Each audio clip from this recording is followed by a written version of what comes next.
Hello guys, this is your friend and we are back with a new fanfic.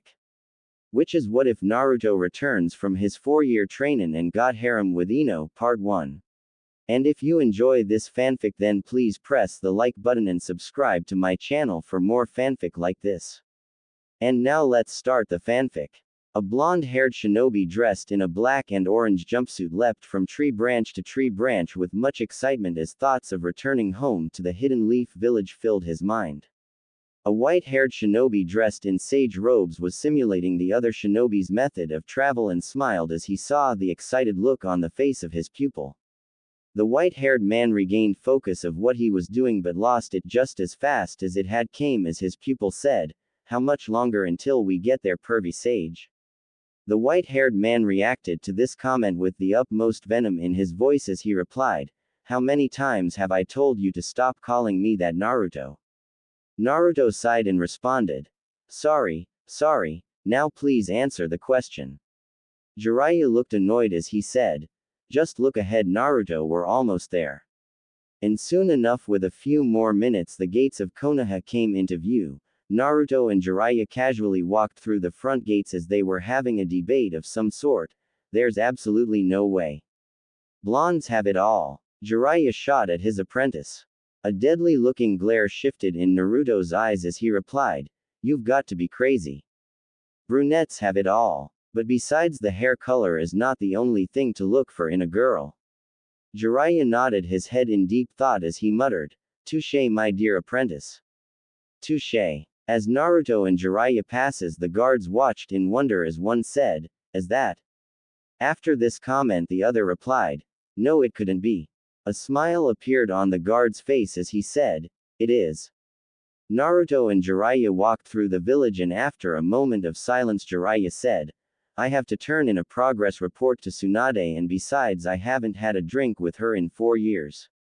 I'm sure you want to get reacquainted with some of your friends as well, so consider this a break."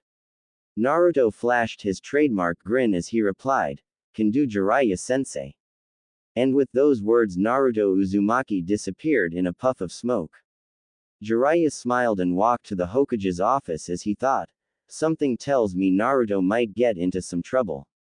Jiraiya walked into the Hokage's tower and immediately dismissed the thought as he thought, "He'll be fine, I trained him after all."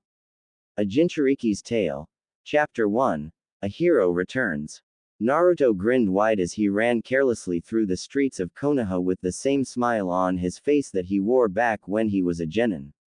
Our young hero got many curious glances from the young women of the village, but due to Naruto's blissful ignorance and carefree lifestyle he paid no attention as he casually walked into his favorite restaurant, Ichiraku's ramen stand. Naruto sat down at his favorite seat in the restaurant as he said, "Hey old man, can I get a miso pork order?"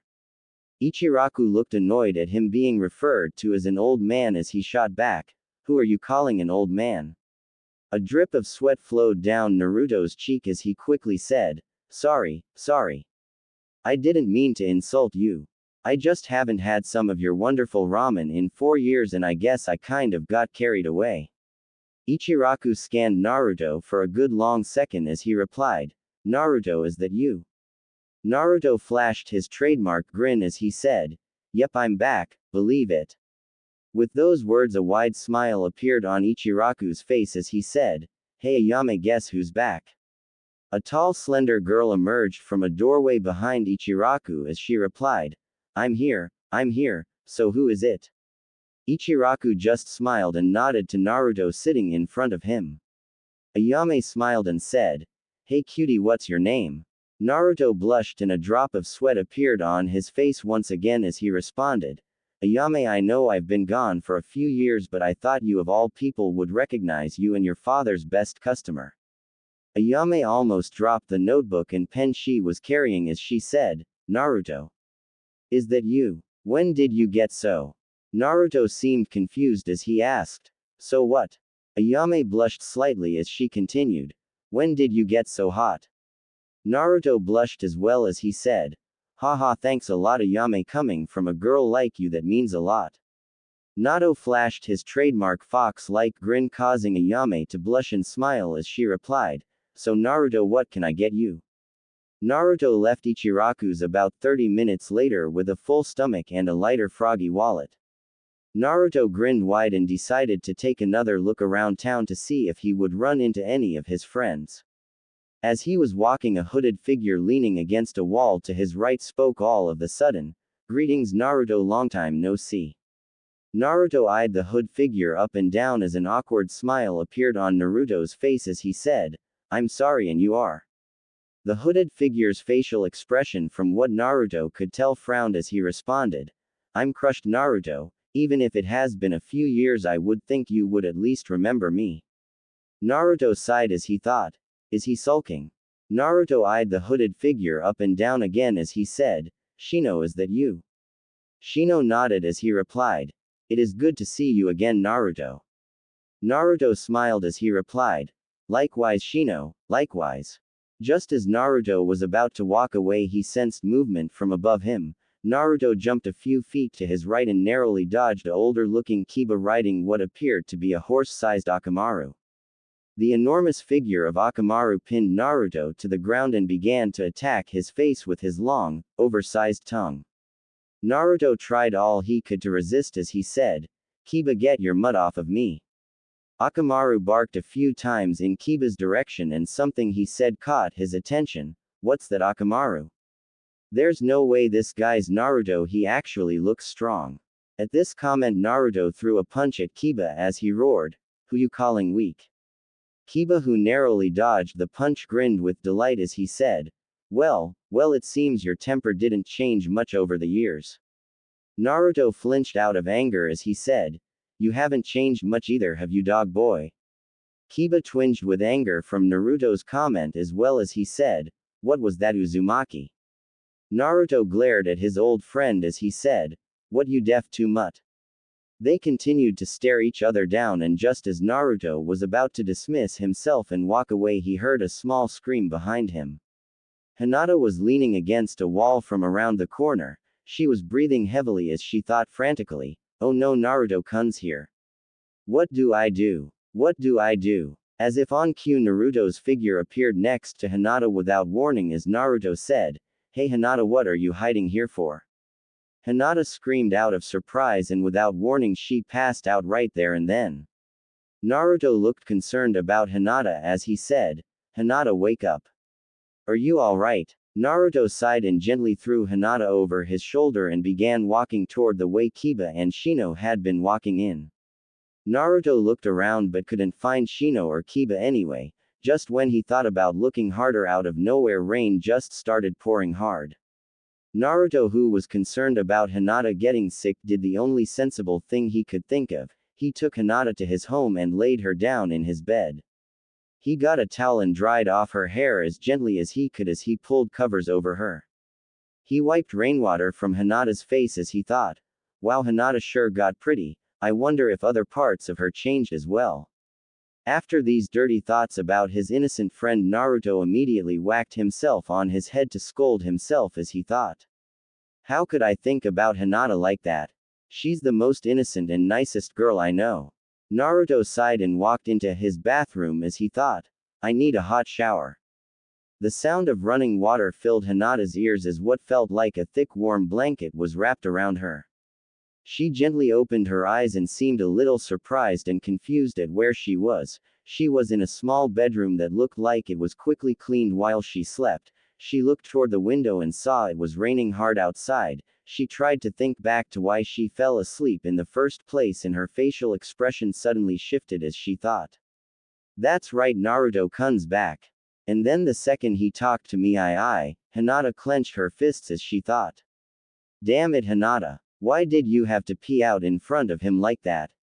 Her thoughts were suddenly cut off, however, as the bedroom door opened and Naruto emerged through the doorway wearing a tank top and boxers.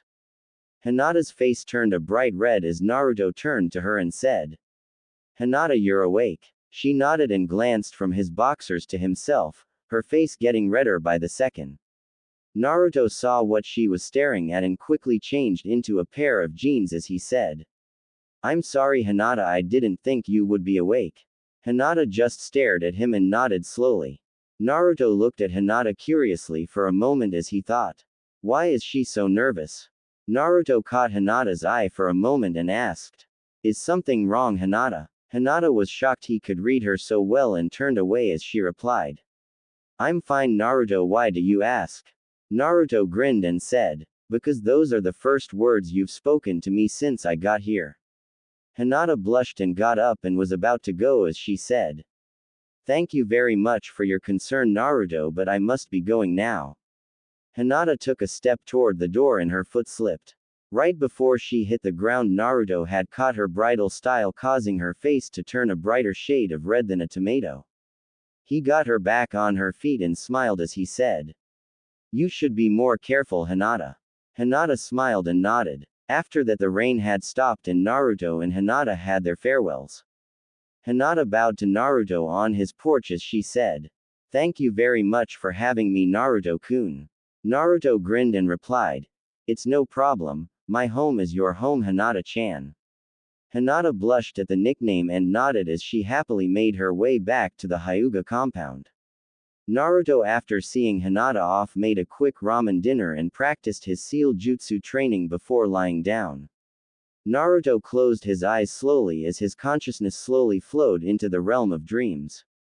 Naruto walked through what appeared to be a long and dark corridor that almost seemed familiar. He saw a red glow and turned a corner, and in front of him laid an enormous cage with a powerful seal placed on it. Naruto approached it as if stuck in a daze. As he began to walk toward the red glow behind the cage, an enormous pair of demonic-looking eyes appeared along with a set of claws that went through the cage bars so fast if Naruto had not jumped back a moment earlier, that one claw could have went right through him like a hot knife through butter. Naruto awoke from his daze and stood up and looked at the fox right in the eyes and said, "I don't need your power anymore." The fox laughed at his vessel of imprisonment as he said, "You are weak, show them our power. With my chakra you could achieve anything. The possibilities are endless." Naruto glared at the fox with enough killing intent to catch the fox's attention as Naruto said, "He, you think I give a what you think, you demon?" His glare intensified as he said, "They sealed you inside of me to use me as a weapon, but I don't need your power. I can become Hokage and protect my loved ones all on my own." The fox merely continued to laugh. After a moment the fox said, "You, a mere mortal who can't even save the Uchiha traitor you call a friend, and you still go on about being Hokage. And with all that said, you have the nerve to even compare my power to yours. Comparing our power is like comparing an iceberg to an ice cube. That's how weak and pathetic all you humans are." Naruto walked away at this point as he turned one last time and said, "I no longer need your power. Rot in that cage, you stupid fox. And I know you won't cut your chakra off from mine, because if I die you die as well. It would be best to remember that." As Naruto's figure disappeared from the room, the Kyuubi's cage was in the nine-tailed fox demon gritted its fangs as he muttered, "Just you wait. I will destroy all that you hold precious, Naruto Uzumaki." Naruto slowly opened his eyes as sunlight leaked through his blinds, slowly rose out of his bed, grabbed his clothes and made his way to his shower. Naruto turned the hot water and sighed in relief as the hot water ran over his sore muscles, relaxing him. Naruto thought about the other day and how he started having these dirty thoughts of Hinata of all people. Naruto sighed and smacked himself one good time as he thought, "Damn hormones." Naruto turned off the water 15 minutes later, dried off and got dressed in his familiar orange and black jumpsuit. He clenched his fists and walked out the door with a smile on his face, locking the door behind him. It was a beautiful morning in Konoha and Naruto felt it was perfect training conditions. Naruto ran up a tree and leapt from tree branch to tree branch as he made his way toward the old Team 7 training grounds. Naruto made several shadow clones as they all charged up a Rasengan in each of their right hands and directed the attacks against the training post, causing the training post to blow to pieces. All of Naruto's shadow clones dismissed, causing the training experience and strain from all of his clones to transfer to Naruto all at once. Naruto felt a twinge of pain, but just as soon as it had come, the pain subsided. Thanks to the Kyuubi's chakra, of course. Naruto got up and brushed himself off, got up, leapt from tree branch to tree branch as he made his way into the village for some well-needed and forgotten breakfast. Naruto, who usually for ramen any time of the day, suddenly had an urge to grab a bite to eat someplace else. As Naruto was walking, he came across a tea shop. Naruto peered inside, and from what he could tell, they served rice cakes and tea. Naruto, who had just convinced himself to try something new, sighed and walked through the front door as he thought, why the hell not?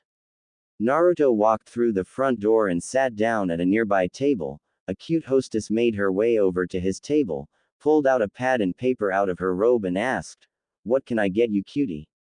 Naruto smiles and nervously scratches the back of his head as he replied, "Tea and some rice cakes, please." The hostess smiled sweetly and winked at him as she said, "I'll see what I can do."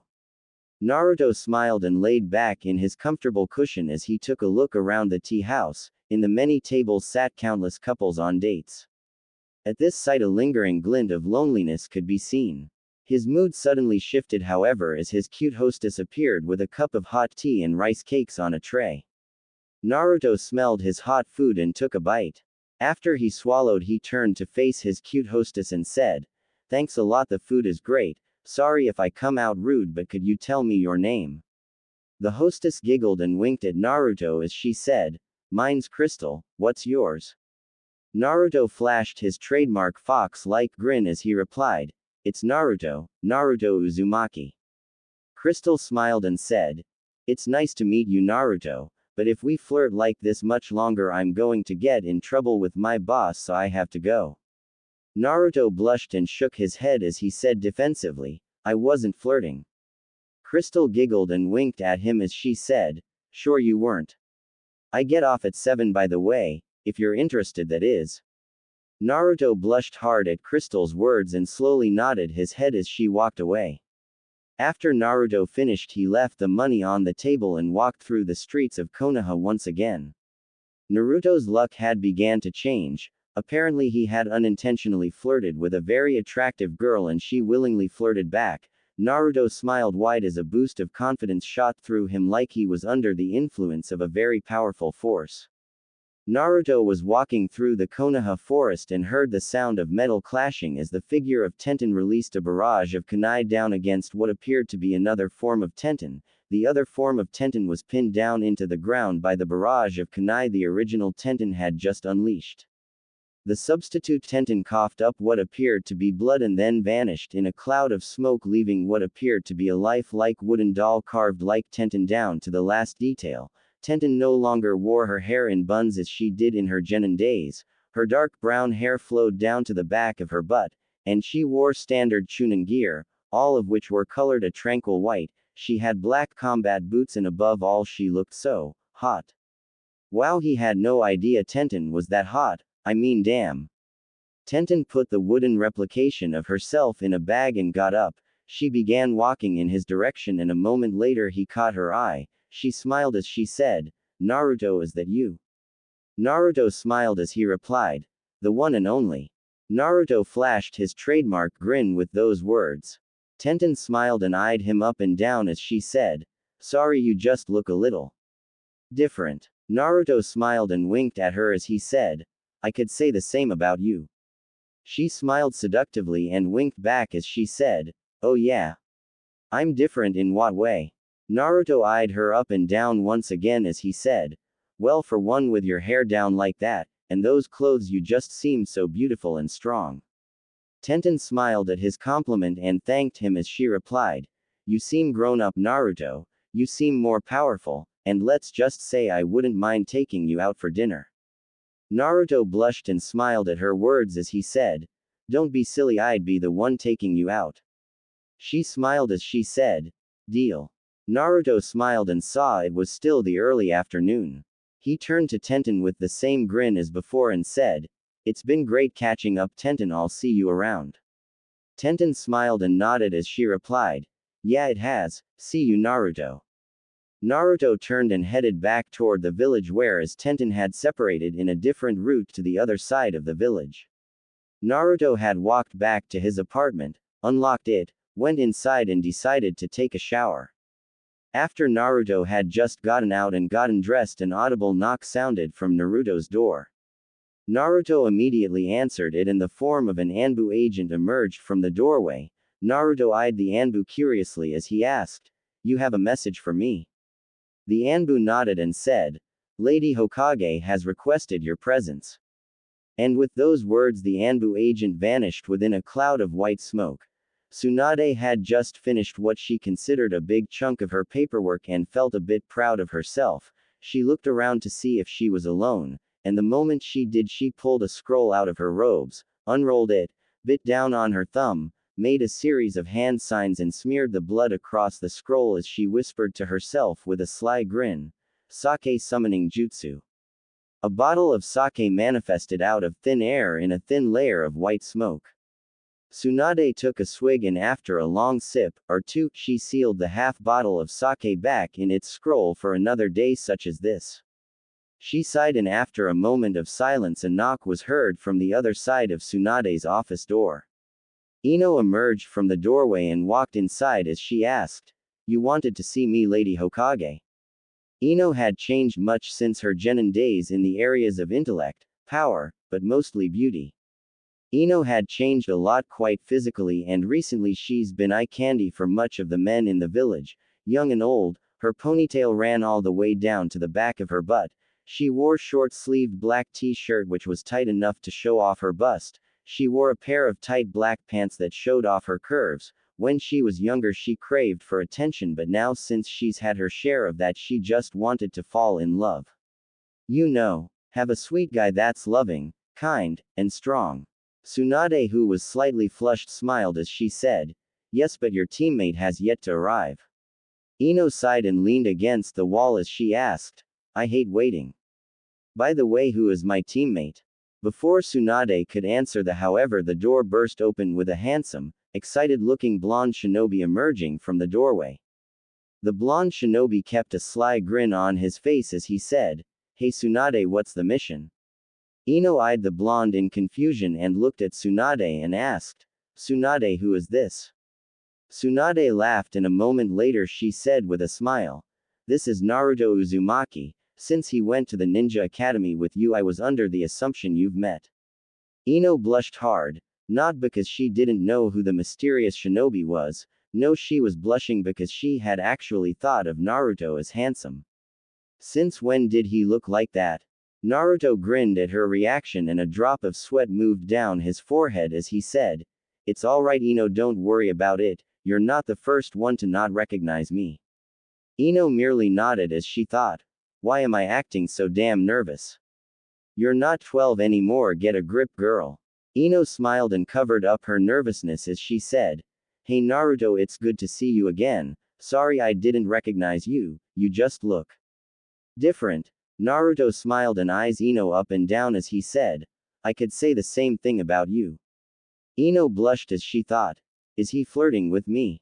Tsunade motioned them to quiet down so she could explain the mission. She cleared her throat and said, "You two have been training hard for years and have abilities that are considered to be Chunin level if not higher. You two have in class a mission to protect and escort the daughter of the Lord of the Wind Country.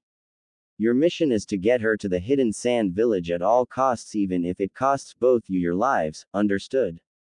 Ino bowed in response as she said, "At once Lady Hokage." Naruto smiled and responded, "I can't die until I become Hokage anyway, this will be a piece of cake." Tsunade nodded and said, "Very well, you may come in now."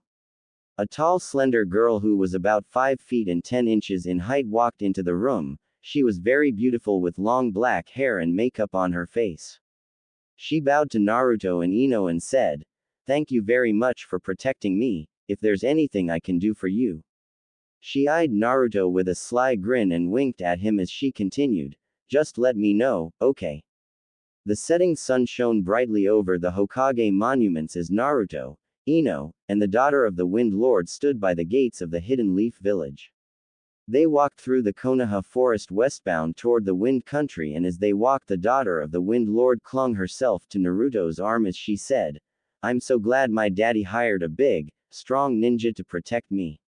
Naruto blushed and smiled as he responded, "I'll risk my life to make sure you're safe." The Wind Lord's daughter flashed a sly grin as she said, "My hero." She smiled and eyed him up and down as she asked, So my name is Jade, what's yours? Naruto smiled as he replied, I'm Naruto Uzumaki. Jade giggled at Naruto's sudden exclamation as she said, cute name. Ino on the other hand was watching the Wind Lord's daughter and glaring at her with a burning look of jealousy embedded into her eyes as she threw herself into Naruto's arms like that. As she watched this girl, a sudden realization hit her. Was she actually jealous of Naruto? When Ino woke up, Naruto and Jade each were sleeping peacefully in their respective beds. Ino stood up and woke Naruto and Jade up and began to put away her sleeping bag and put out the fire as she got her things together. After about 20 minutes they had continued their mission to the hidden sand village. They had finally made their way out of Konoha forest and they now walked along a dirt road with a river running along the left side and some deep forest running along the right side. Naruto and Ino sensed movement from behind them. Naruto and Ino made eye contact, nodded and immediately turned around. Naruto immediately formed his trademark hand symbol as he called out, Shadow Clone Jutsu. Several shadow replications of Naruto's figure manifested in a cloud of white smoke. 3 clones protected Jade as Ino and Naruto rushed forward into the group of bandits that surrounded them. Several of Naruto's clones took out the small fry as Naruto charged up his Rasengan and rushed at the leader full force. The leader, who was not expecting such a rushed move, took full impact of the attack that flew through countless trees, landing in a fresh crater in the ground. Naruto made another group of shadow clones to keep the bandits busy as him, Ino and Jade disappeared without a trace. The bandit leader stood over the spot where their target was a moment before and swore to himself as he said, damn, they got away. Naruto, Ino and Jade were all sweating hard as they walked across the seemingly endless desert. Naruto sighed and made shadow clones in order to carry Jade and Ino by carrying them on their backs and running along Naruto in a triangle formation. Naruto was sweating like hell as he was walking for many long hours with the desert sun shining down on him hard. He felt like he was about to collapse, and so did Jade, but Ino on the other hand seemed to hold a little more resolve as she bared the heat and resisted. Naruto looked forward and seemed to be caught in a trance as he moved toward what appeared to be a very Sakura holding out a bowl of ramen and winking at him. Naruto rushed toward the figure of Sakura with his mouth drooling. The figure smirked as he thought, just a little closer, and when he drops his guard, he was cut from his thoughts however as Naruto slams his fist into Sakura's chest, breaking the genjutsu. The figure of Sakura stood up and wiped blood from her mouth as she smirked and released the transformation. The bandit was dressed in a traveling cloak and had a headband across his forehead bearing a scratched-out hidden GR village symbol. The figure of Naruto smirked as well and his form disappeared in a cloud of smoke. The missing ninja looked around constantly as he thought, a shadow clone. How did such an insignificant brat learn a technique like that? I thought it was at a Chunin level technique, at least in that village of his. His thoughts were cut off as the form of Naruto popped out of the ground and slammed his fist against his jaw upwards very hard. Naruto made 4 clones instantly and had them kick him up. Naruto created another clone in midair and formed a Rasengan in his hand and thrust his hand down toward his enemy as he yelled, Rasengan barrage. There was an impact and a flash of light causing the bandit to fall into the ground hard in an explosion of chakra, leaving a crater in the ground, causing the shifting sand to pour in it. The wounded ninja struggled to move out of the crater but kept slipping. Naruto threw a kunai right through the man's chest and watched him die just to make sure. After he was sure he had finished his enemy, he began to walk away as he calmed himself down from the adrenaline pumping through his blood at the moment, along with a hint of bloodlust coming from the 9-tailed fox's presence. Ino and Jade came out of hiding along with the clones of Naruto protecting them. They both rushed over to him as they said, Naruto, are you alright? Naruto smiled and said, yeah, I'm fine, I just hope we get to the village soon. They both nodded in agreement and Naruto's clones carried Ino and Jade on their backs and they continued on their way to the village. After another hour, the protective valleys surrounding the village came into view. Naruto grinned as him and his clones dashed toward the village. The guards noticed them coming at once and eyed them suspiciously. As soon as they saw the Wind Princess, however, they realized they were the shinobi hired to escort the princess back from the village hidden in the leaves. They immediately escorted them into the village as they led them to the Casecage's office. Gaara had just finished the day's paperwork when an audible knock sounded from the other side of his door. Gaara eyed the door for a moment as he called out, "Come in." A Sand Chunin walked in and bowed as he said, "Lord Casecage, the Leaf Village shinobi escorting the Wind Lord's daughter have arrived." The good news that their lord's daughter had arrived unharmed brought a genuine smile to the young Casecage's face as he replied, "Very well, you may send them in." The Sand Chunin stood up, bowed once more and disappeared in a cloud of smoke as he said, "At once, Lord Casecage." Ino was watching from afar as Naruto and Jade said their goodbyes. Naruto smiled and said, "Well, I promised I'd get you here safely and I did." She smiled and said, "I really appreciate it, Naruto. It was great to meet you. You're going to make some girl very happy someday." She winked at him as she said that. Naruto blushed and smiled as he replied, "You think so?" She smiled even wider and kissed him on the cheek as she whispered, "I know so." And with those words the Wind Princess walked out of sight. Naruto turned and caught Ino's eye as he asked, "You ready to go?" She nodded and they both turned to leave when a voice sounded behind them, "Wait." Naruto and Ino turned and came face to face with a Sand Chunin who said, "The Casecage requests your presence." Naruto and Ino both made eye contact, nodded to each other and followed the Sand Chunin in understanding. Gaara sat in his chair patiently, meditating as he watched a flock of birds fly by. He was interrupted from his daze, however, as an audible knock sounded from the other side of his office door. He smiled and said, "Let them in, please." The door opened and the form of Naruto and Ino emerged from the doorway with a slight nervousness shared between them. They closed the door behind them and Naruto broke the silence. "So you wanted to see us, Lord Casecage?" The chair turned and Gaara smiled at Naruto as he said, "No need to be for formal, Naruto, we are friends after all." Naruto's jaw dropped as he stared at Gaara, pointing his finger in his direction as he said, "You're the Casecage." Gaara nodded and a look of jealousy lit across Naruto's face.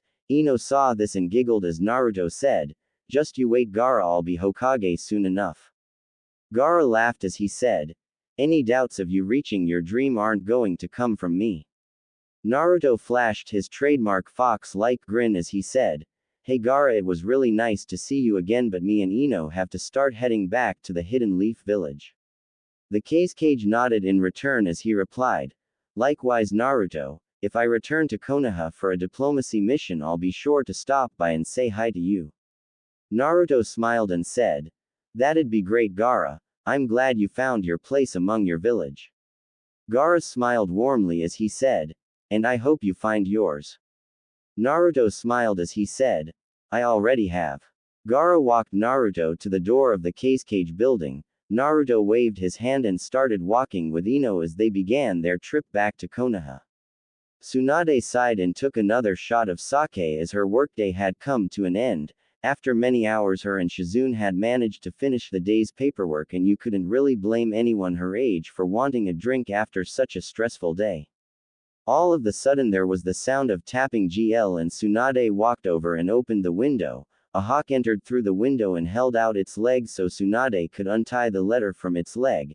As soon as the removal of the letter was completed, the bird went to the Konoha bird house for some food and water before flying back to the land of wind. The Hokage scanned the letter and a smile came across her face as she set it down. A knock sounded from the Hokage's door and Tsunade called out, "Come in." The office door opened and Kakashi emerged from the doorway as he said, "Yo.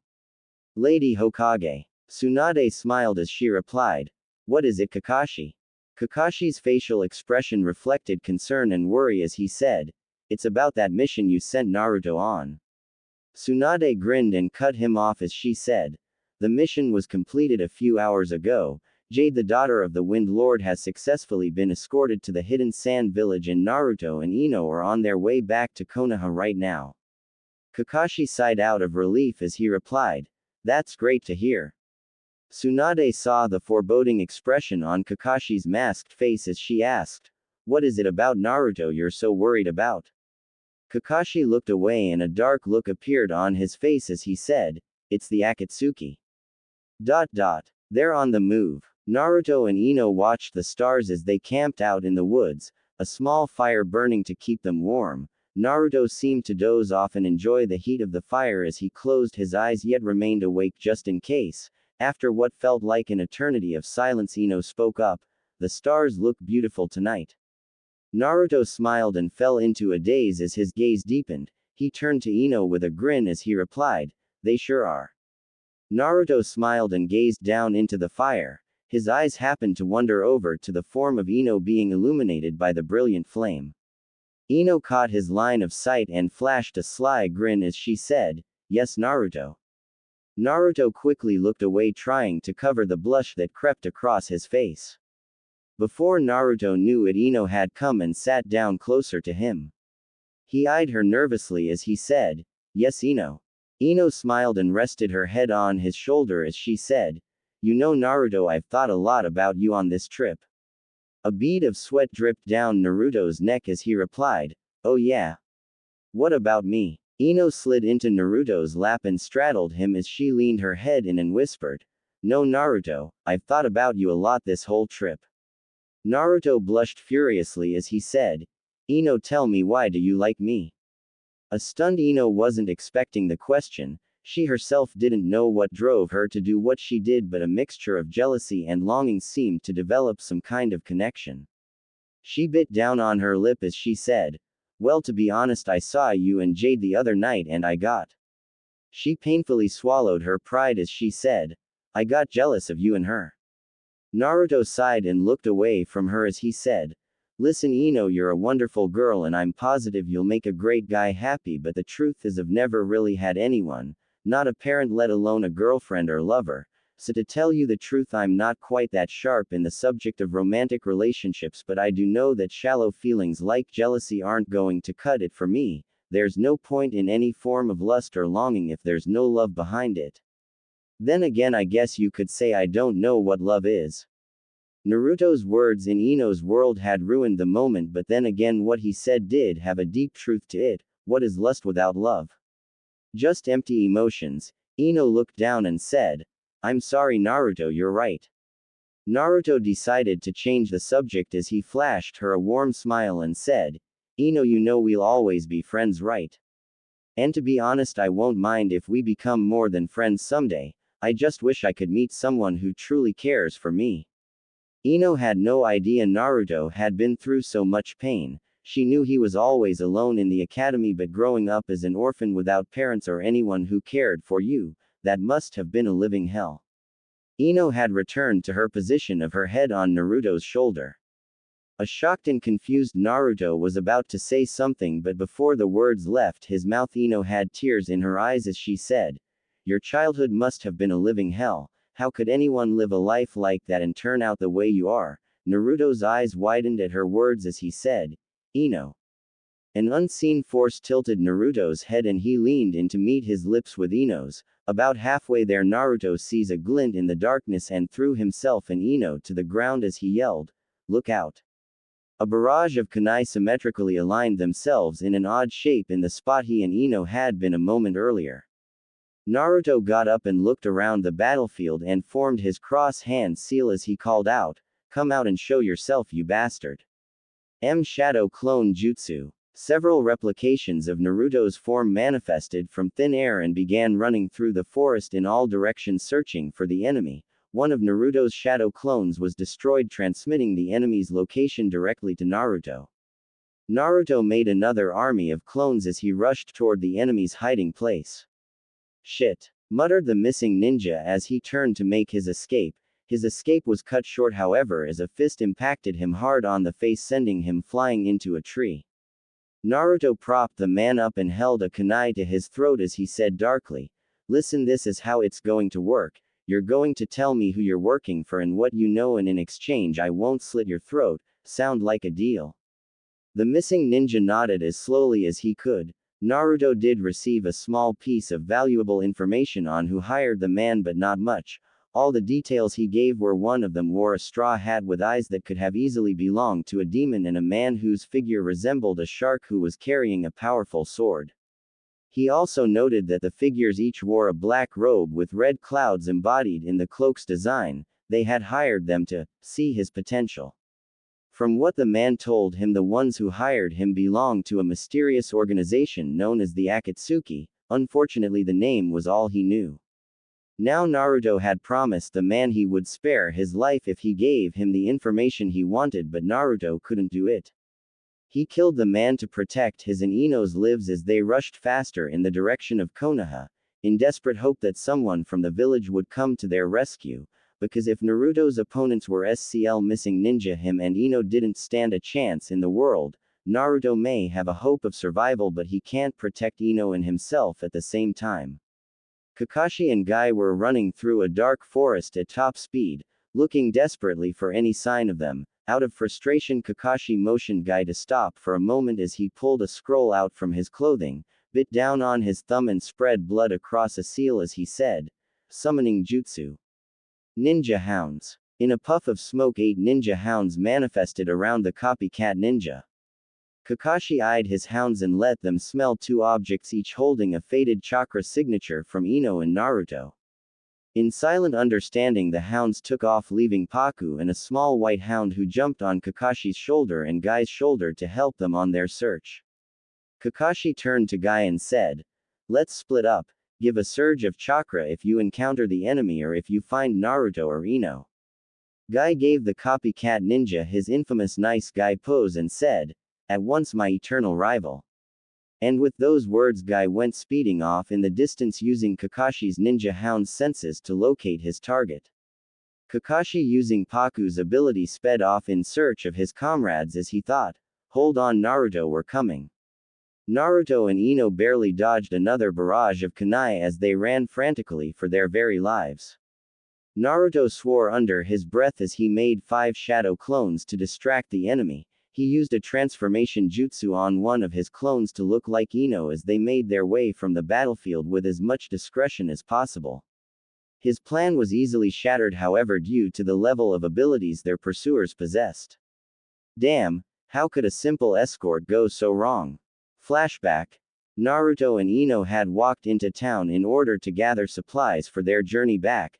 They knew they should probably be putting more effort into getting back than their health, but Ino was beginning to feel weak and Naruto had to admit he was sick of those nasty food pills Tsunade had supplied them with.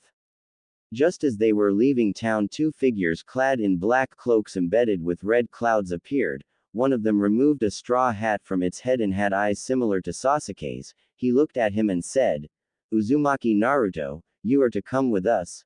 End flashback. Naruto was running out of options. He bit down on his thumb and slammed his hand down to the ground as he said, "Summoning Jutsu." A medium-sized toad clad in armor appeared from a cloud of white smoke. He stood between Naruto, Ino, and the enemy.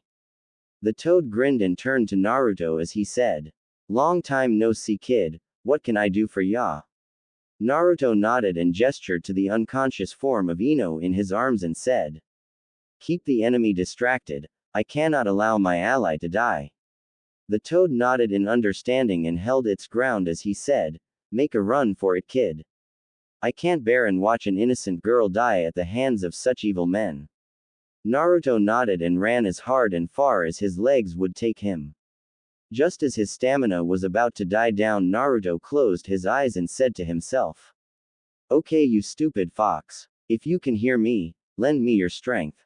The Kyuubi's eyes glowed a blood red from behind the seal and his chakra began to seep out into Naruto's body as he said, "May you put my power to good use, mortal." And with those words, the demon returned to its slumber. Naruto's eyes shot open and shifted to a blood red as demonic red chakra began to pour from his body. The whisker-like birthmarks on his cheeks became more defined and his fingernails and teeth made a monstrous transformation into razor-sharp claws and fangs. With an explosion of chakra, Naruto picked up speed and raced in the direction of Konoha while carrying an injured Ino on his back. Naruto glanced behind him and his facial expression shifted to one of horror as a kunai was embedded in Ino's back, leaving a deep puncture wound. Naruto had no experience in medical ninjutsu, but he knew if he did nothing Ino was going to die, so in an act of desperate measures Naruto injected a small amount of the demon fox's chakra into her chakra circularity system. Although he could see her wincing in pain from the chakra, her wound momentarily closed and her bleeding stopped, allowing Naruto to once again keep running as fast as he could. 4 hours later of maintaining the same speed and Naruto found himself in Konoha Forest. He desperately ran into the thickness of the woods hoping for cover as he could sense his enemies growing closer. Naruto placed Ino's body inside a hollow tree as he poured some water in her mouth to let her drink. Naruto closed his eyes and cut off his chakra flow as he thought desperately. Tsunade, I hope you sent someone to our aid, because if those Akatsuki members make it here, me and Ino are as good as dead. Itachi followed behind Kisame as he held his sword in front of him, his eyes closed in concentration. Itachi merely looked away and asked, "Found his trail yet, Kisame?" Kisame smirked and strapped his sword on his back and began walking with Itachi into the thick woods as he said, "My sword savors the trail of chakra the Uzumaki kid left behind, it must belong to the Biju." Itachi nodded and followed Kisame as he said, "More the reason to go ahead and capture the Jinchuriki."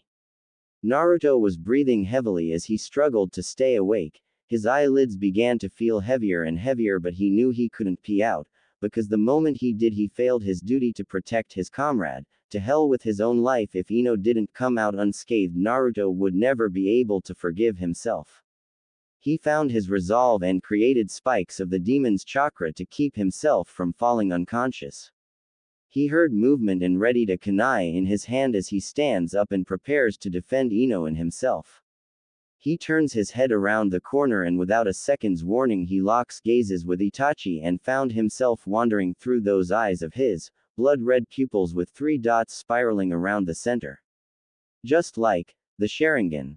Naruto lunged at Itachi ready to strike. He stabbed his kunai into the form of Itachi only to have his body become a flock of crows that began to disperse.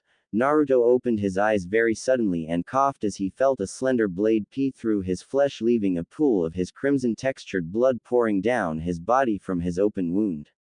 Itachi stared down at his prey and said, "My genjutsu is too powerful for a mere genin. Even a true shinobi knows when a situation is hopeless." Naruto's face was wiped blank and replaced with a foreign facial expression that reflected amusement and excitement. The form of Naruto stood up and began to laugh maniacally as a look of absolute bloodlust lay embedded in his fiery red pupils as he eyed his enemy. Itachi seemed curious at the young Jinchuriki's sudden shift in actions and asked, "What's so funny, Naruto Uzumaki? Do I need to damage your body more to convince you that you can never win?" The figure of Naruto stopped laughing and broke into a dark smile as he repeated, "Naruto. Sorry he isn't home right now, I'll gladly fight you in his place." Naruto's eyes shifted to a fiery purple and formed a pattern which resembled a fiery purple pupil with a spiral of fiery neon green surrounding the pupil in the white of the eyes. Itachi immediately fell into a genjutsu of whatever entity possessing Naruto had planned, and when Itachi opened his eyes he found impaled into long spikes that seemed to go on as far as the eye could see. Itachi for the first time in his life felt confusion and even a slight hint of fear as he thought, "Impossible. How could I fall into a genjutsu? My Mangekyo Sharingan is invincible." Naruto's form kept a steady gaze of his recently acquired Dujutsu bloodline limit and fell out of his trance as Itachi collapsed on the ground. Kisame's eyes widened in shock and looked back and forth between Itachi and the target Jinchuriki as he thought, "Impossible. How could Itachi, a pure-blood Uchiha's Mangekyo Sharingan, be overpowered by a mere genin? The very thought of it is absurd. I have to retreat and report this to him right away." Kisame picked up his partner and jumped up to a high tree branch. He looked down one last time and locked gazes with the Jinchuriki. After a moment Kisame roared, "Don't think this is over, Jinchuriki." And with those words the 2 Akatsuki members disappeared, leaving an unsatisfied, bloodthirsty Naruto glaring in the direction his prey had been a moment earlier. He spat blood on the ground as he roared, "Cowards." Ino began to stir and open her eyes slowly as scenes of a forest battlefield filled her vision. She looked up at Naruto and was shocked at what she saw. As that? It is a bloodline dujutsu. Naruto's possessed form tried to make a step forward, but all of a sudden a straining expression appeared on his face. His eyes shifted back to their usual sky blue and he fell down on the ground face first.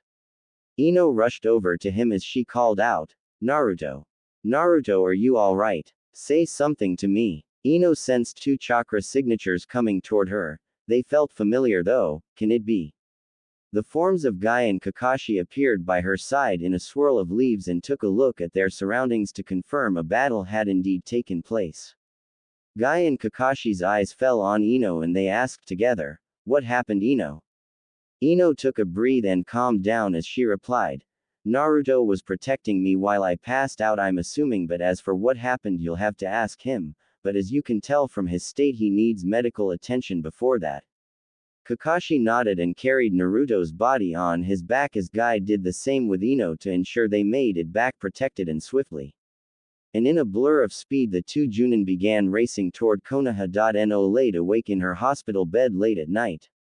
The doctor had told her she was fine and could go home, but he recommended a night's rest due to the circumstances of the mission. She could explain.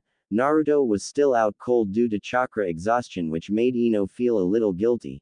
The guilt was only a small portion of what had made her want to stay, however. She felt this unfamiliar urge to be by Naruto and she couldn't also help but felt like her and Naruto had grown a closer, if not just a little, and he even allowed her to make this change. To make her a better person, she had to thank Naruto somehow.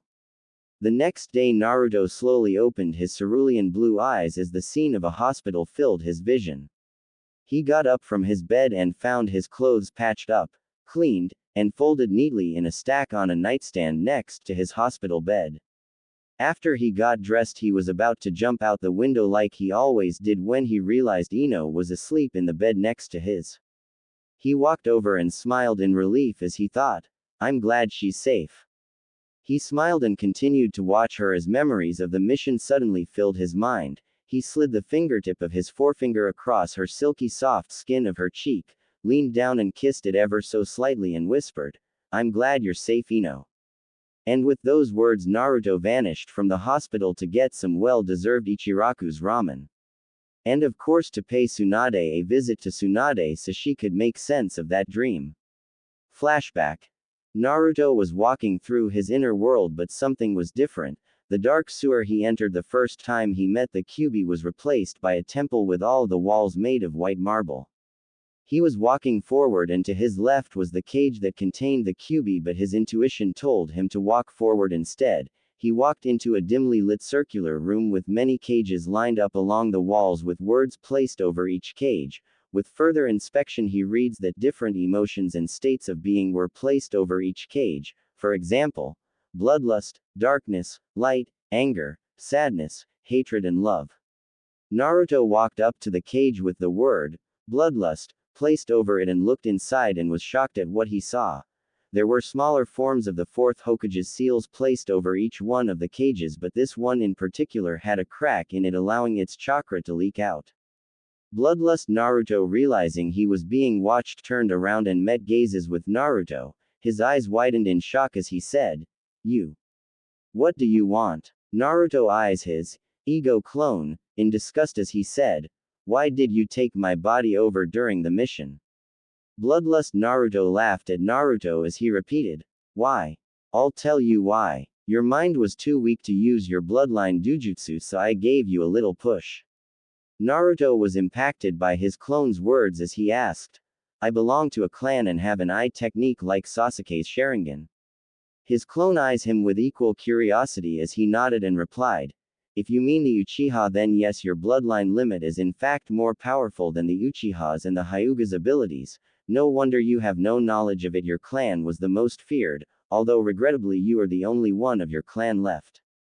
Naruto made a weak smile and his only reply was, I see. Naruto knew his entire left. He was the last of whatever ninja family he belonged to. There were no ninja in the history of Konoha that even resembled him, let alone shared the same last name. As his thoughts faded away, so did the dream, and the next thing he knew, a bright white light had filled his vision. Flashback end. Ino was having the most wonderful dream about Naruto. He was standing over her bedside and leaned in and kissed her cheek as he whispered, "I'm glad you're safe, Ino." It was the best dream she had in a while unless, Ino rose out of bed and put her hand to the spot Naruto had touched her cheek as she thought, was that real or am I imagining things? Naruto was walking toward the Hokage Tower with a wide fox-like grin on his face and a full stomach. He was having a great day. He made sure Ino had made it back safely and he got a full meal of ramen on the house. His smile seemed to get even wider with every step he took as he walked into the Hokage's tower and made his way up the stairs to Tsunade's office. Naruto took a breath and knocked on the door as he leaned against the wall with his arms folded and his eyes closed. A moment later Tsunade's voice called, "Come in."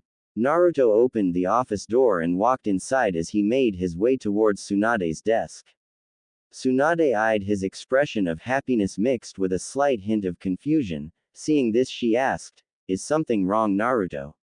Naruto nodded and proceeded to tell Tsunade every detail of his dream. After he had finished his story Tsunade had her arms crossed, and her eyes shut deep in thought. After a moment she opened her eyes and said, "Naruto, come with me." Naruto eyes the slug Sannin in confusion as he asked, "Why?" Tsunade, annoyed with his curiosity, ignored the question and replied, "Just follow me." As she began to walk away, Naruto followed her to what appeared to be a blank wall in an empty office. She closed her eyes and said, "Genjutsu release." The wall glowed a bright white light and when they could see again a safe was embedded in the wall with a powerful seal placed over it. Naruto eyes the seal in wonder and Tsunade approached the seal and bit down on her thumb and smeared some blood across it as she explained, "Only the Hokage can break and place this seal." The safe creaked open revealing a jar full of scrolls. After about 5 to 10 minutes of looking for something Tsunade pulled a scroll out of the jar and exclaimed, "Found it." She put the jar back in the safe and replaced the seal and genjutsu over the wall as she handed the scroll to Naruto. Naruto took a quick look at the scroll and was shocked at what he read. Ino stood up and got dressed and began to walk to the front desk to check herself out as he mind-wandered back to her blonde comrade. "I wonder how he's doing, and what was with that clan dujutsu. I thought only the Uchiha and Hyuga possessed eye techniques." She was broken from her thoughts however as she saw Sakura while walking out of the hospital. She stopped in front of her and said, "Hey Sakura, if you're not too busy could I talk with you?" Sakura was a little confused by Ino's sudden need to have a talk with her and she replied, "Sure Ino, what is it?" Ino looked on the ground and blushed slightly as she said, "It's about Naruto." Sakura was even more confused than before as she asked, "What about Naruto?" Naruto couldn't believe it. If there truly was an Uzumaki clan then the dream earlier had not truly been a dream. He had entered his own mind like when he talked to the Kyuubi, he was sure of it. But the fact that his clan were seal masters. You'd think a clan specializing in one of the most powerful form of the shinobi arts would be knowledge taught in schools but since Naruto was the last in the bloodline they had kept it hidden from him his entire life. Just like the Kyuubi, a glint of anger, hatred, and mental puzzle pieces fitting together could be shown in his eyes as he clenched his fists. Tsunade eyes his expression cautiously as she said, "Naruto, I know what you are thinking but Sarutobi was trying to protect you. Your clan had many enemies and rivals including the Hyuga and Uchiha of the last generation."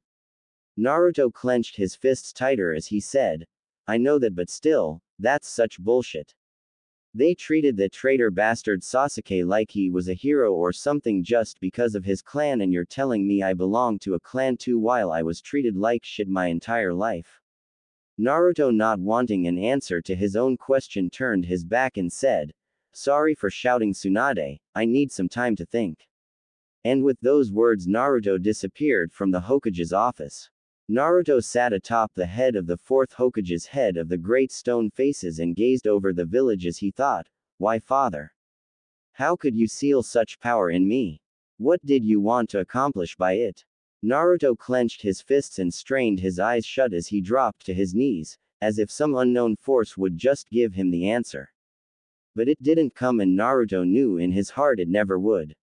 Naruto suddenly had this urge to scream, to let all the pain he had endured his entire life all at once. He was stopped, however, as a voice suddenly spoke in the back of his head, feeling self-pity or we. A voice snickered. What do you want? Naruto shot back in his mind. The voice's snicker became something more of a dark, maniacal laugh as the voice said, well, aren't we in a good mood today? I was merely going to suggest you spend more time training your newly obtained bloodline dujutsu than feeling sorry for your existence. That's exactly what your enemies want. It was Naruto's turn to snicker as he replied, you're twisted, you know that. The voice laughed maniacally once again. After his laugh had died down, he replied, perhaps, but I am also a part of your ego, so therefore you are just as twisted, as you would put it, yourself. Naruto was angered by this comment but ignored it as he said, fine, I'll stop feeling sorry for myself, but as to your other request, I have no one to train my bloodline abilities. Naruto's bloodlust, ego clone, grinned maliciously in the back of Naruto's mind as he replied, and that's where I come in. Ino was on her way to the Hokage to drop some paperwork off for Sakura. Ino saw a glint of green light atop the Hokage great stone faces and peered closer but couldn't catch sight of what it was as it disappeared into the wilderness of the Konoha forest. She was lost in thought for a few minutes but shrugged it off as she continued her errand. She ran up the spiral staircase leading to the Hokage's office. As she approached it, she knocked on the door for a minute. After she was given permission to enter, she emerged from the doorway with a small stack of paperwork which she immediately placed on her desk. Tsunade sighed and said, thanks, Ino. As she said that, she thought, damn, more paperwork. Ino was about to leave but a sudden impulse convinced her to stay and she turned around and said, Lady Hokage. Tsunade eyes the blonde curiously as she replied, yes, Ino. What is it? Ino looked away for a moment as she asked, you haven't seen Naruto around, have you? I haven't seen him since the mission. Tsunade, not expecting the question, narrowed her gaze and studies Ino for a moment as she replied, no, Ino, I haven't seen him since this morning, but on another topic, tell me, did anything happen between you and Naruto during the mission? Ino blushed and said, not really. Tsunade held an unconvinced gaze and said, as Hokage, I order you to tell me every detail of the mission, and I mean everything. The Hokage said with a wink and a sly grin. Naruto was in a dimly lit circular chamber, in his mind drenched in sweat. Standing across from him was his bloodlust ego glaring at him as he yelled, Earth-style forbidden art. Gravity seal jutsu. Naruto's ego clone held his hand in front of him, concentrating explosive green chakra into a symbol on the palm of his hand. He lunged forward and placed the seal on Naruto's chest. Naruto screamed in pain as the green chakra wrapped around his human frame.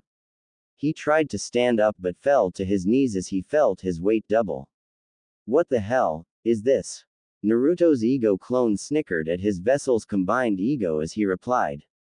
This jutsu back in ancient times were referred to as chakra weights. Your gravity around your body is doubled and your chakra control becomes seemingly impossible to balance when this seal is placed on you, but with enough training you will be able to release the seal during battles and momentarily be blessed with almost god-like speed, accuracy, and chakra control, allowing you the upper hand in battle. The only problem with the technique is your chakra consumption rate is doubled, but seeing how you possess twice the chakra of the average shinobi, this technique should be perfect for you and at the same time train your body's endurance so we can start training those eyes of yours. Ino had just finished her story and the Hokage was pretty surprised. Naruto hooks up with a princess and rejects Ino. Also, what he said about love seemed so deep. Such words could only come from someone growing up with such emptiness in their hearts. She looked up and said, Ino. Ino met her eyes with the Hokage as she replied, what is it, Lady Hokage? The Hokage merely smiled and asked, do you love him? Ino blushed and looked down as she admitted truthfully, I don't know, I mean, I feel like recently we've been a little closer, but in truth I don't really know anything about him. The Hokage smiled at the blonde's observation with interest as she asked, what do you know about him? Ino looked away and said, well, he's a great guy, he has a big heart, Everyone and everything he holds precious he claims he will protect no matter what. He's loud and obnoxious sometimes, and he eats ramen like it's some kind of an addicting drug or something. Tsunade laughed hard, causing Ino's cheeks to become bright red in embarrassment as Tsunade said with a grin, "Wow, that pretty much sums him up, doesn't it?" Ino smiled and replied, "Yeah, it sure does." Flashback.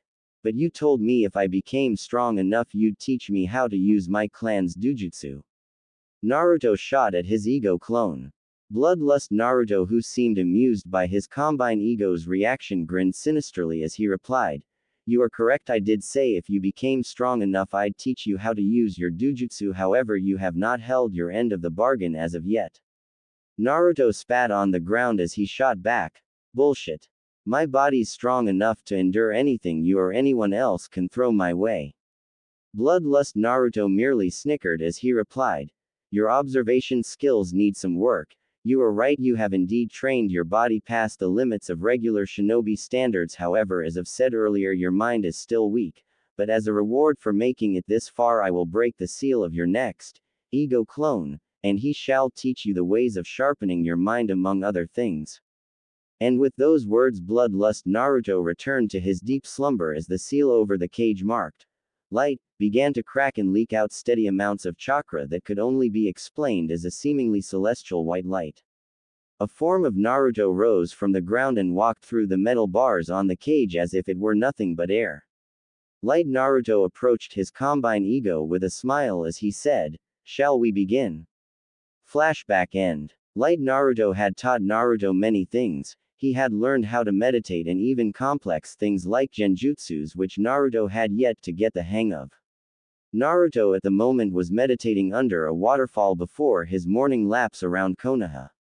His physical training was equivalent to what Bloodlust Naruto was making him do, but he spent most of his time working on chakra control and mind training exercises. Naruto did everything from kunai training to playing chess. He had begun to apply some newly obtained strategy into his techniques, and with his new level of power and endurance he could perform his signature techniques without even so much as breaking a sweat. And with Naruto's shadow clone jutsu technique he could complete about a week to a month's worth of training in a few short hours, allowing him to make extraordinary progress in a very short amount of time, whether the training was sharpening his mind or body. Ino was worried about Naruto. He had been gone for a few weeks since the mission and no one knew where he was. Tsunade had told Ino many times he was probably just training somewhere, and even with how believable that story was, she couldn't help but feel as if something in Naruto was changing. It was almost as if she could sense it. She had just got back from another mission with her team. They had to escort a weaponsmith's daughter from bandits all the way to the village hidden in rocks in the Earth Country. Although strangely the mission ran smoothly, there were bandits like the mission suggested, but nothing like the influence of other ninja manipulating the bandits. They were just driven by their own greed. Ino was finally glad the mission was over and she was back home, but a feeling in her gut intuition kept her wondering how Naruto was doing the entire trip back. Something about him was imbalanced or out of place, she could just feel it. A few days later Naruto lied down in his bed exhausted. He was so excited and proud of himself he could have jumped up in joy if he had the energy. Naruto had just achieved the first level of his dujutsu, the Uzaragen.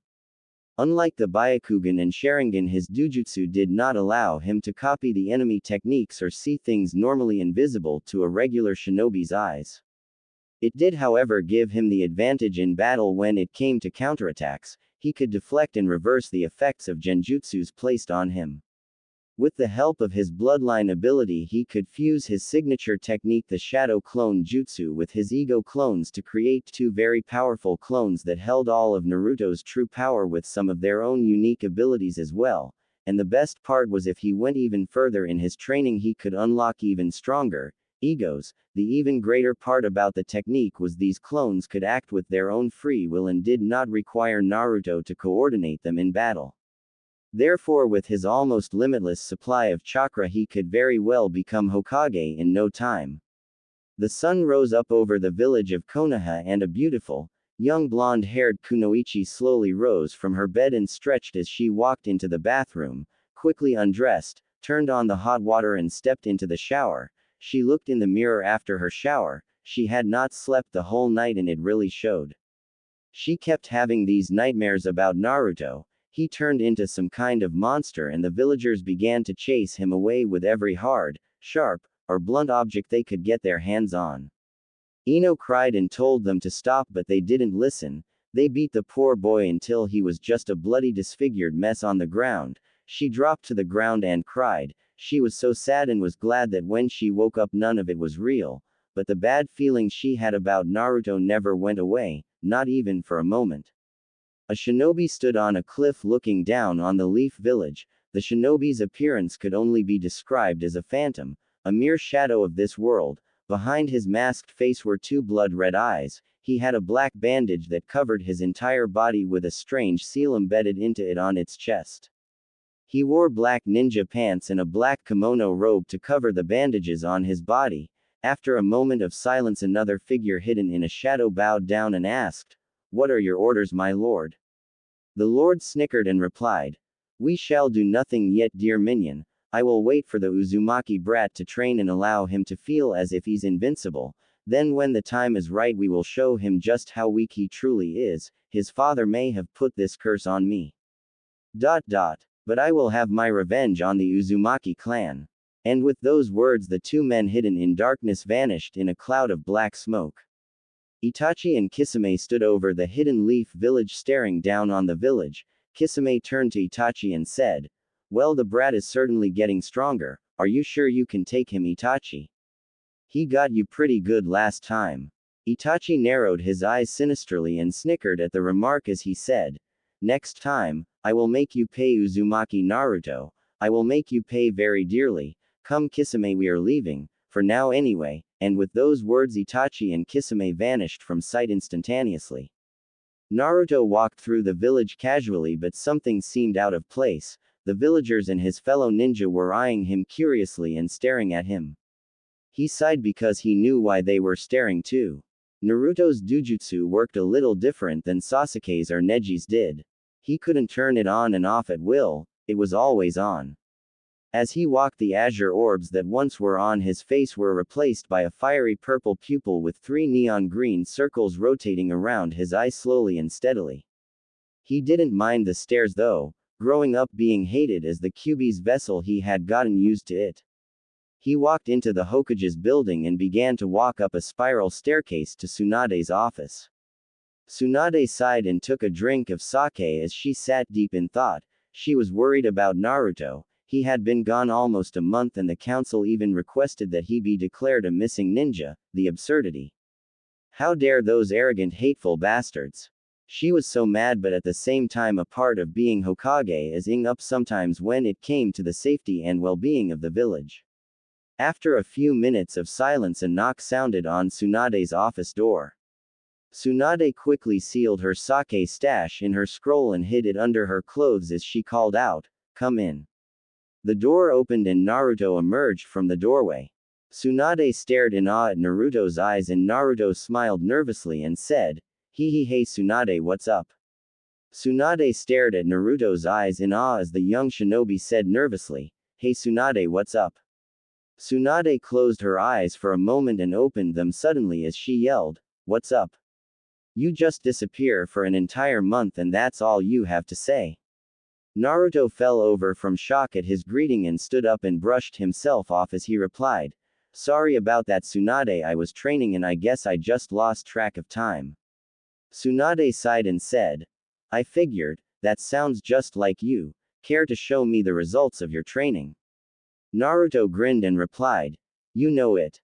Naruto made his signature cross-hand symbol and created 2 ego shadow clones representing Bloodlust Naruto and Light Naruto.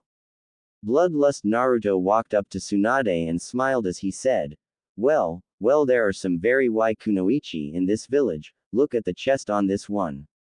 "Damn." Bloodlust Naruto pointed to Tsunade's chest. Naruto waved his hands in warning but it was too late. Naruto's ego clone went flying through a wall and disappeared in a puff of smoke. Light Naruto sighed and leaned against a wall as he muttered, "Idiot." A drop of sweat dropped down the back of Naruto's neck as Naruto explained, As you can see, each one of these clones represents different parts of my ego, and if I continue my training I could unlock 3 more powerful egos. Tsunade sat back down in her desk with a smile as she said, I see. So you've finally achieved the first level of your family's bloodline ability. Naruto flashed his trademark fox-like grin as he replied, you know it. Tsunade's expression became a little more serious as she said, Naruto, I knew your father and the powers he possessed. You may find levels of power that you and many around you thought unobtainable, but keep in mind that you're not invincible. There are enemies in this world that can match and completely outcl the power you have, so stay on full alert at all times, especially since your last encounter with the Akatsuki. Naruto nodded and bowed as he said, understood. Thank you, Tsunade. Now if you'll excuse me, I have some training to attend to. Wait, Naruto, there is one more thing I have to say to you before you leave. Naruto turned around and faced the 5th Hokage as he replied, yeah. What is it? Tsunade nodded and said, it's about Ino. I know you and her have gotten closer during your last mission, and on that topic she's been worried about you ever since you disappeared about a month ago, so just let her know you're okay, will you? Naruto didn't say a word, he just nodded in acknowledgement and disappeared with a small puff of white smoke. Tsunade smiled as she thought, well, it looks as though Naruto's not only progressed in training his body, but it looks as though he's been sharpening his mind as well. His level of manners did lack formality like many villagers when it came to addressing her, but then again he was always like that. It was how he grew up, so this was quite an improvement of his character. Ino sighed and took a sip of hot coffee as she stood at the spot where her and Shikamaru were supposed to meet for a training session, but he not show up yet. She felt angry but lacked the energy to express it as she took another sip of her caffeinated beverage. After a few minutes she finished her drink and threw it on the ground as she felt a burst of energy. She yelled out, Shikamaru, hurry up, you lazy bum. After about 10 minutes a tired-looking Shikamaru emerged from behind a bush and took a sip of his own coffee as he said, sorry Ino, I didn't get that much sleep last night. Can we reschedule this for later? Ino was a little angry at his comment, but she had to agree with him for once. She didn't get that much sleep as well, and to overly exert her body would only bring negative consequences. She sighed and replied, sure Shikamaru, we'll try another day.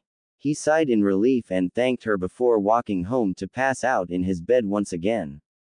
Ino walked to the training area herself to relieve herself of some stress. Naruto jumped from tree branch to tree branch in search of Ino as he went from training site to training site. After about 10 minutes of searching, Naruto has become very fast due to his physical training, and that's with his chakra weights on. Naruto heard a loud sound in the distance. He went closer to investigate and found Ino pummeling a training post as she said to herself, stupid Shikamaru. Stupid training. And with a final blow she smashed the training post to pieces as easily as if it were made of glass. Naruto jumped down from the tree he was watching in. Ino sensed movement behind her and turned around, a kunai ready in her hand as she came face to face with Naruto. Naruto smiled nervously and said, hey Ino, how's it going? How's it going? Ino repeated angrily as she approached Naruto. Naruto puts his arms up in defense. He put his arms down a moment later as he said, I'm sorry Ino, I just got caught up in training these eyes of mine. Naruto pointed to his eyes and Ino looked in awe. The next thing Naruto knew, he was slapped hard across the face. Ino looked as angry as ever as she yelled, did you have any idea how worried I was about you? You're such an idiot, Naruto. God, sometimes you just drive me crazy. With those words she dropped down to her knees and began to cry into her knees. She looked up and made eye contact with Naruto as she said through teary eyes, Naruto, don't ever disappear on me like that again, I was worried about you. Naruto pressed his hand against the place on his cheek Ino had slapped as his eyes widened in realization, and he thought, she actually cares about me. Naruto took a step forward, pulled her into an embrace and said softly, I'm sorry for leaving like that Ino, next time I'll talk to you before I go anywhere, alright? Ino wiped tears from her eyes as she nodded and embraced Naruto tighter. They just stayed like that for what seemed like hours, but in actuality it was more like 10 minutes. After a few moments of silence, Naruto broke away and said, "Come on, Ino, I'll buy you breakfast." Ino blushed and looked down as she replied, "You don't have to. I can pay for myself." Naruto flashed his trademark fox-like grin as he replied, "It's fine, Ino, I insist." And with that final statement, Naruto and Ino walked back to the village together. Naruto and Ino ate at this breakfast place that had just opened in the market district of Konoha, and after the meal Naruto had entertained Ino with stories of when he and Jiraiya traveled all over the shinobi world for his training. Ino was amused and laughed at many of his stories, and after Naruto had paid their check it was almost noon. Naruto and Ino were walking side by side in an uncomfortable silence. Naruto wanted to say something and felt slightly embarrassed by it. He closed his eyes and took a deep breath and thought, "Alright, here I go." Naruto opened his eyes and said, "Hey Ino." Ino looked up at Naruto curiously as she replied, "Yes." "What is it, Naruto?" Naruto blushed and watched where his feet were going as he said, "Well, I was wondering, if you're not busy later, that maybe me and you could, I don't know, go somewhere and hang out together, I guess." Ino giggled at Naruto's attempt to ask her out and she said, "Naruto Uzumaki, are you asking me out on a date?" Naruto's blush intensified and all he could do was nod as his final answer. Naruto looked up and asked, "So is that a no?" Ino shook her head and giggled again as she said, "No, Naruto. I'd love to go out with you tonight. What time?" Naruto spaced out for a moment as he thought, "Damn, I should have thought about this ahead of time." Ino snapped Naruto out of his trance and waved her hand in front of Naruto's face as she said, "Naruto, are you alright?" Naruto nodded quickly and said, "How about we meet at the entrance to Rosemary Park at 8? Ino nodded and smiled as she said, "Sounds good." Naruto and Ino said their goodbyes as Naruto went home to change his clothes and wash the clothes he was in now. Ino went home and decided to wash up for her and Naruto's dinner date. She felt comfortable around Naruto and decided to not wear anything flashy or anything like that. She would just go as herself and wear what she normally did. Naruto was in his bedroom lying down as he stared at the ceiling. His trademark smile was spread across his face as he thought, "How lucky am I? I have a date with Ino Yamanaka, the prettiest young kunoichi in the entire Hidden Leaf village." His thoughts were interrupted, however, as a sinister laugh echoed in the back of his mind. Naruto's train of thought came to a screeching halt as he asked, "What do you want, you stupid fox?" The sinister laughter died down and a demonic pair of eyes glowed behind the fourth Hokage's seal as the Kyuubi said, My, aren't we in a good mood today, Kit? I was merely going to congratulate you on getting together with the Yamanaka girl. May you have many kits." Naruto stared at the imprisoned demon in disbelief as he replied, Alright then." Naruto shut his eyes and felt his consciousness drift back to his body. When Naruto opened his eyes and he was once again back in his body, he had a puzzled expression on his face as he said out loud, "Damn, that Kyuubi is one weirding demon." Ino sighed and waited for Naruto as she leaned against a tree. She was wearing a purple tank top, a low-cut purple skirt and her ninja shoes. Ino knew she was a few minutes early from the time they had agreed to meet, but still she was impatient. Recently she had developed some feelings for the boy she had yet to understand. She thought that this night might be an opportunity for her to sort out her feelings. Little did she know a deadly-looking figure hidden within the darkness was watching her every move. Naruto was walking down the dirt path that went all the way from his house to his and Ino's meeting spot at the entrance to Rosemary Park. After about 10 minutes he made it there. He didn't see her, so he walked around and looked for Ino. Ino kept a lookout for Naruto, but he had not arrived yet. Ino turned and her eyes met with a demonic pair of eyes. The evil figure grinned maliciously as he said, "Well, hello there." Ino's eyes widened in fear as she let out an ear-splitting scream. Naruto heard the scream and immediately took off in the direction of its source as he thought frantically, "No. Ino." Naruto came into a clearing and a figure that could only be described as a demon was hovering over the ground with a powerful-looking pair of wings. Underneath his left arm was the unconscious form of Ino with a look of absolute terror embedded into her facial expression. Who are you and what are you doing with Ino? The demonic figure laughed at Naruto and pointed his finger at him as he said in a dark voice, "Alright, this is how this is going to work, Uzumaki brat. I'm going to take the girl and hold her captive, and the only way I'm going to let her live and return to you is if you release this accursed seal on my body." Naruto looked up at the demon in confusion and frustration as he yelled out, "Seal? What the hell are you talking about? I don't know anything about a ing seal." The demonic-looking figure responded by narrowing his blood-red slits and glared down on Naruto as he shot, "Don't play games with me. You are the last of the Uzumaki clan and the only one capable of releasing your father's seal. But seeing how weak and clueless you pathetic humans are, I wouldn't be surprised if your father was arrogant enough to not pass on any of his knowledge onto you."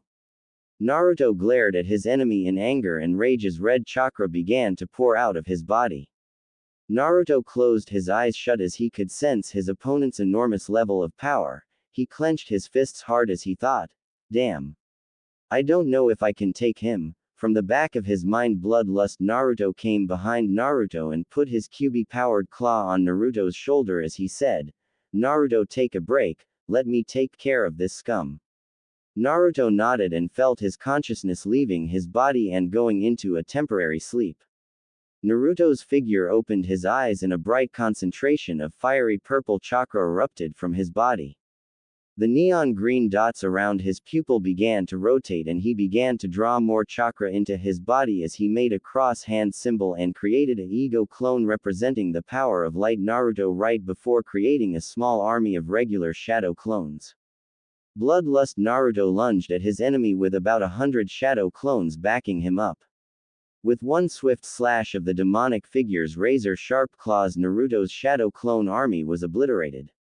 When the smoke cleared, the demon flew high above the ground and held Ino's body by the neck as he roared, "You don't want to cooperate?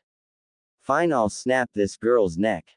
Ino screamed for a moment, but then a grin spread across her face as her figure disappeared in a puff of smoke. The demon, enraged, looked down to see a shadow clone running toward the village with his hostage. He flew after the clone, but Bloodlust Naruto and Light Naruto jumped up in front of his path as they roared in sync, "We're not going to let you touch her." Both ego clones charged up a Rasengan composed of fiery neon green and purple chakra and they lunged forward with their spiraling vortexes as they roared, "Rasengan." There was an explosion of many colored chakras and the demon-like being flew upward as it roared, "Don't think this is the end, Uzumaki brat." And with those words he was gone, leaving an enraged Naruto. Naruto's mind entered his body and a wave of rage and anger filled him as he yelled out, "Coward! Get back here!" Light Naruto laid Ino down gently on the ground. Naruto picked her up bridal style and made his way back to the village to the Konoha hospital as he thought, "I'm so sorry, Ino. If only I had been stronger, I should have been able to protect you. What was all the training up until now for? Damn it." Naruto called forth a small amount of the Kyuubi's chakra and concentrated it into the soles of his feet and took off running as fast as his body would take him. He arrived at the hospital and busted in. He said aloud, "Someone please help, this girl needs medical treatment." Ino was immediately taken from his arms and he left her in their care because he knew for a fact she had not received any near-fatal injuries. He was deeply troubled by the words of his opponent and only knew of one person that could help him solve this puzzle. Him and Tsunade needed to have a little chat. Tsunade had just finished a substantial amount of paperwork in her standards and was a bit proud of herself for not just smashing her desk and burning the paperwork. One big responsibility about being Hokage is not snapping and going crazy, it influences the villagers. She sighed and opened up a brand new bottle of sake she was saving for a special occasion. A moment after she had poured herself a glass, Naruto bursts into the room with an angry look in his eye as he said, "Tsunade, around 5 minutes before 8 o'clock Ino was abducted by this strange creature." Tsunade's eyes widened in shock as she asked, "Some creature? As in it wasn't an enemy shinobi?" Naruto shook his head and a dark look appeared on his face as he said, "I fought that thing, trust me, it's not human, It had a powerful pair of demon-like wings and bandage wrapped around its whole body with this strange seal embedded in his chest. In fact, he said that the reason was for revenge, and in all honesty I have never encountered anything like it in my life. Tsunade nodded and asked, "Well, Naruto, if you've never met this creature, then why does it want revenge on you alone?" Naruto shook his head again and replied, "It was my father. It said my father put a curse on him, and only I, the last of the Uzumaki clan, can break it, and until I do, Ino's life is in constant danger." With this comment, a smile appeared on Tsunade's face. Naruto noticed this and eyes her curiously as he asked, "What is it?" She shifted her facial expression back to a serious one as she replied, "Never you mind, Naruto, but on a more serious note, I wasn't completely honest with you when I told you that letter from your father was the only thing he left you." Naruto felt a twinge of anger at this comment but let it go as he asked, "What is it?" Tsunade smiled and said, "Your clan's scroll. If you're going to beat that demon, you need to train in the ways of the Uzumaki clan, the Shinobi Seal Masters." A few days had passed since the incident, and Naruto was sitting on his bed concentrating on his morning meditation, trying to free his mind of stress and create an aura composed of purely tranquility. He needed to get stronger. If he let anything happen to Ino like that again, he would never be able to forgive himself. Naruto sighed and opened up the scroll as he began to read over the basic sealing style he had to learn before he could use any of the more advanced forms. The Uzumaki clan were referred to as the Shinobi Seal Masters for a reason. Naruto sighed and made a series of hand signs as he moved forward with his right foot, pivoting his left foot as he turned left 360 degrees and placed his thumbs and forefingers together in a triangle symbol as he called out, "Uzumaki style. Chakra Unity Jutsu." Chakra surrounded his fingertips, forming the triangle hand symbol, and shot forward into a sword that Kakashi had gotten him. Flashback. Kakashi jumped off Naruto's window as he was eating breakfast. Naruto looked up from his ramen and said, "Hey Kakashi-sensei, what's up?" Kakashi looked up from his book and tossed Naruto a katana. Naruto immediately put down his ramen cup and caught the sword and sheath in the blink of an eye. The sword had a wooden and metal-enforced handle that was slender yet gripping. The sheath was jet black. Naruto pulled the sword out of the sheath and saw the blade was jet black as well, with strange runes carved into it. He looked at the sword curiously and then back up to Kakashi and said, "Kakashi, what's with this sword?" Kakashi smiled and said, "It belonged to my teacher, your father Naruto. This is Minato Uzumaki's sword of choice. The runes on it were a part of your clan, so I don't know much. Maybe you can figure out its true power through the teachings of your clan's scroll. In the meantime, I heard you started to learn your clan's style of Fuinjutsu. Naruto, your father was very powerful and he could do things I never knew possible, so work hard." And with those words, Kakashi was gone, leaving an open window in his place. Flashback end. The runes on the sword began to glow bright red and a barrier of chakra began to form around the blade. Naruto's heart was throbbing from curiosity and excitement. The chakra formed the shape of a lock and then a moment later it broke off. Naruto watched in excitement as he thought, "I read about this jutsu in my clan's scroll. It's a powerful sealing jutsu called the chakra lock." But Naruto knew how complicated and advanced the jutsu was even if he didn't fully understand it, so on that fact alone he was able to deduct that whatever it was meant to be passed on to him. A malicious laughter sounded from the back of his head and Naruto clenched his fists in annoyance as he shouted in his head, "What do you want, you stupid fox?" Demonic red eyes narrowed and glowed from behind his seal in the darkness as he said, "Foolish vessel, can't you hear the sword speaking? There is a soul in that sword that is supposed to enter your consciousness for some reason. The reason I don't know, but since your accursed father was the one who placed the seal, I would go ahead and grab the sword now and repeat after me." Naruto opened his eyes as he said, "Uzumaki sword, I accept you as my partner."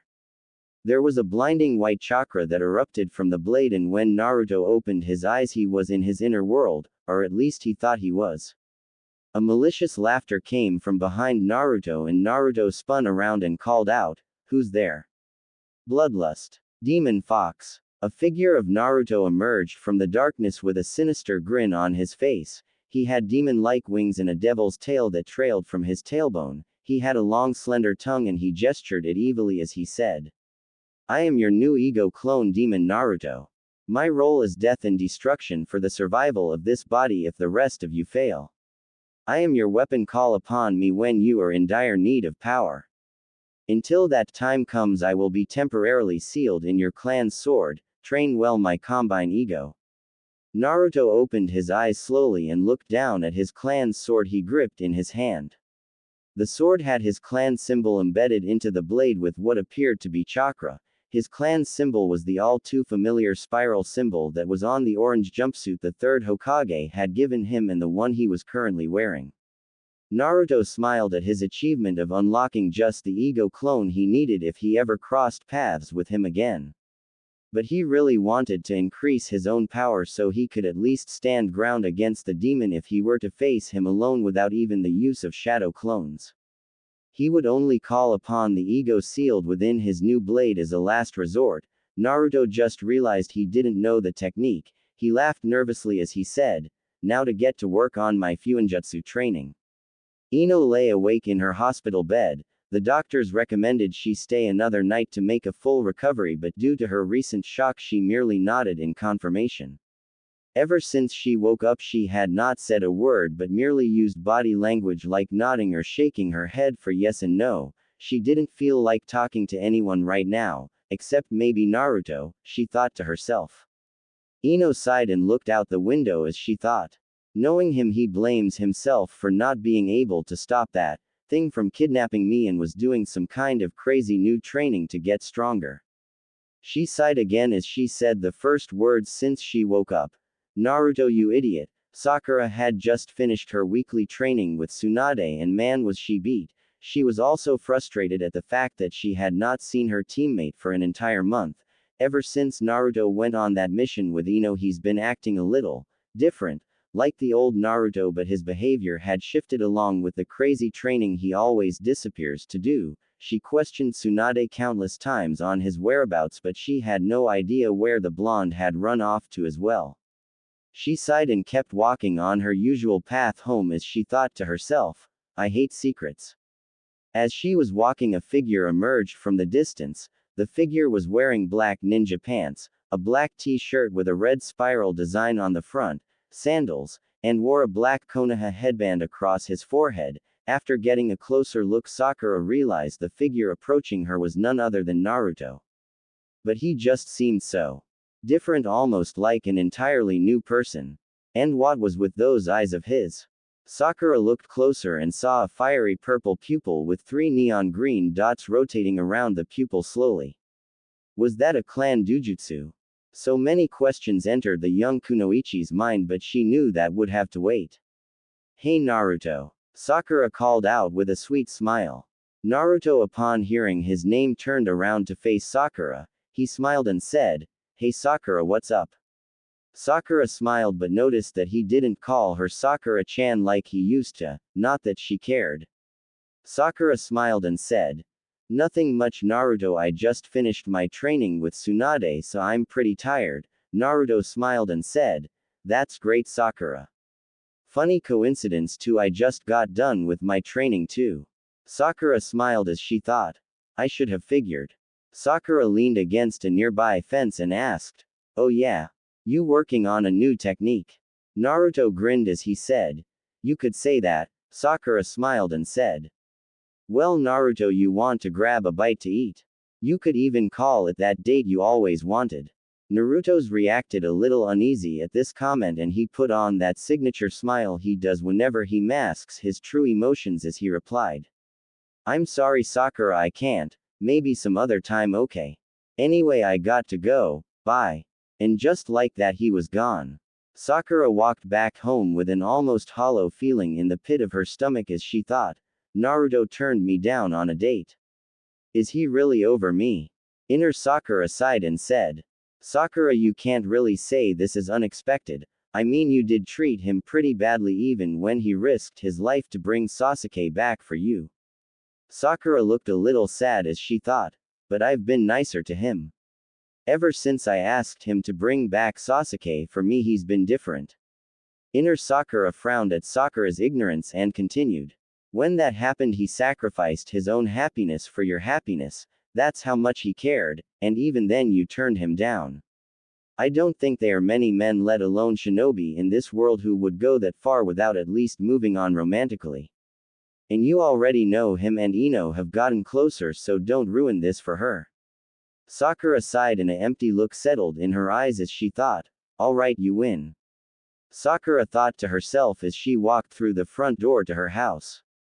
Ino got up from bed and began to get dressed. Her team wasn't supposed to meet for another few hours, but she wanted to get some fresh air anyway. Right as she was about to leave, there was a knocking sound coming from her bedroom window. She turned around, and about 5 feet away from her, separated by a barrier of glass, was Naruto. He smiled and said, "Hey, can we talk?" Ino nodded and opened the window, allowing Naruto entry. Naruto sat on Ino's bed and looked her in the eyes as he asked, "So have you been feeling well since what happened?" She nodded her head and there was an awkward moment of silence. A moment later, Naruto turned to her and said, "Ino, if I was stronger I could have protected you." Ino sighed and turned to Naruto with an expression of concern as she said, "Naruto, I knew you would blame yourself for what happened. Listen, you protected me, you were there for me when I needed you. Become as strong as you want, but please don't let me become a burden to you. I mean, you are going to be Hokage someday, right?" Naruto smiled and said, "I've been carrying a burden larger than you could possibly imagine my entire life, so you don't have to worry about that."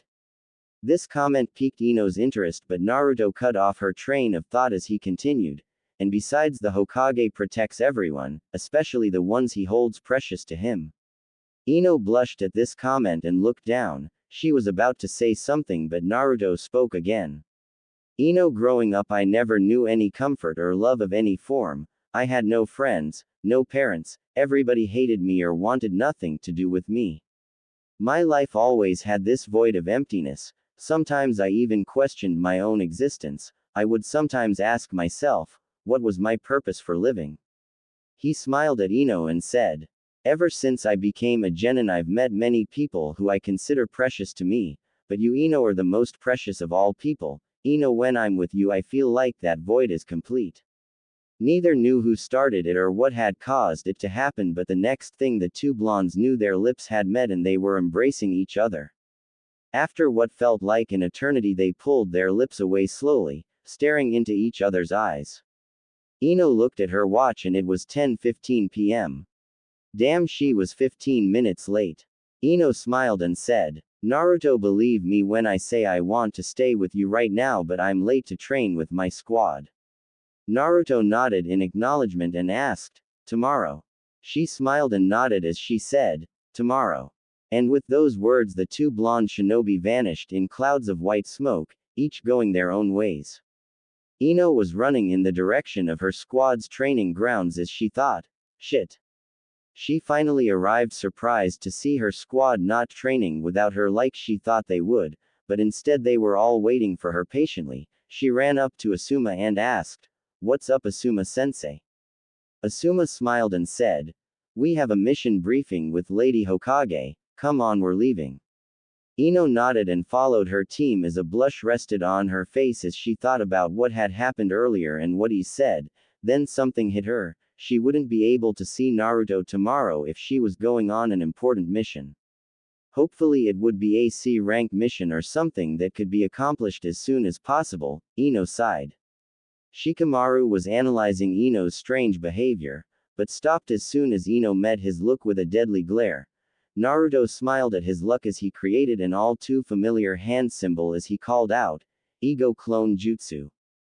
3 separate replications of Naruto appeared from the darkness, each holding a different variation of Naruto's original form. Bloodlust Naruto wore an expression of curiosity and resentment, while Light Naruto stood against a tree with his eyes closed and his arms crossed. His facial expression reflected balance and neutrality. The last replication of Naruto took the form of a demon. Blood-red slits replaced his usual azure orbs that usually rested in his eyes, and his fingers and teeth were replaced with deadly-looking sets of razor-sharp fangs and claws. On his back were two powerful and demonic-looking wings. He opened his eyes slowly and stared at his combine ego in curiosity and waited for whatever reason him and the rest of his ego clones were called out. Naruto turned to the three separate manifestations of his ego with a sly grin on his face as he said, "Time to start working on a new technique." A similar grin appeared on Light Naruto's face and a pair of malicious and sinister grins appeared on Bloodlust Naruto and Demon Naruto's facial expressions as they all thought in unison, "This is going to be fun." Ino sighed as she and her team were heading home from another easily completed C-rank mission.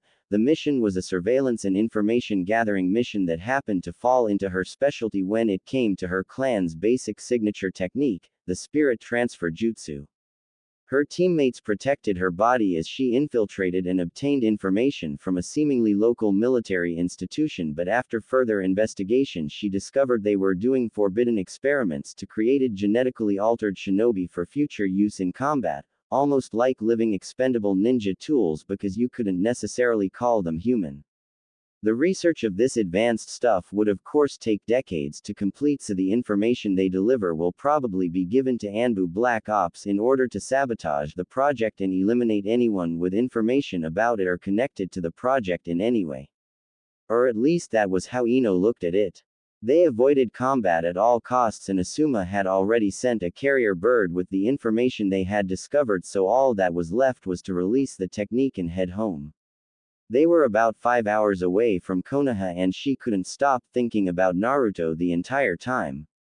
That one kiss, whether she openly admitted it or not, was everything to her. From that alone she could feel his entire life of sadness and emptiness he spoke of, and an overwhelming sense longing for happiness.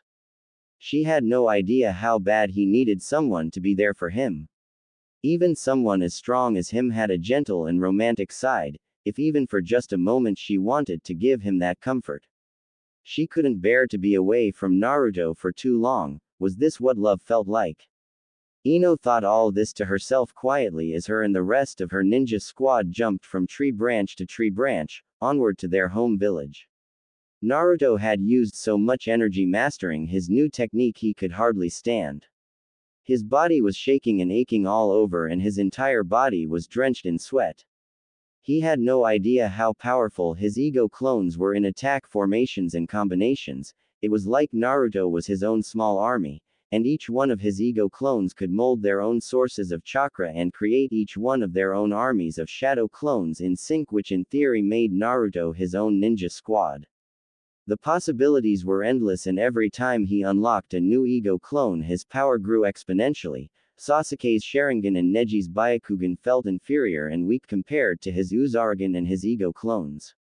But he still realized he had a long way to go if he truly wanted to become Hokage. Naruto smiled and dismissed his ego clones as he walked towards the Konoha hot springs as he thought, "A bath sounds really good right now, I could use a break." And with those final thoughts Naruto went into the changing room, undressed and folded his clothes, and slipped into an empty bath as he said out loud, "Ah yeah, that feels so great." He flashed his trademark fox-like and leaned his head back as he drifted into a silent state of meditation.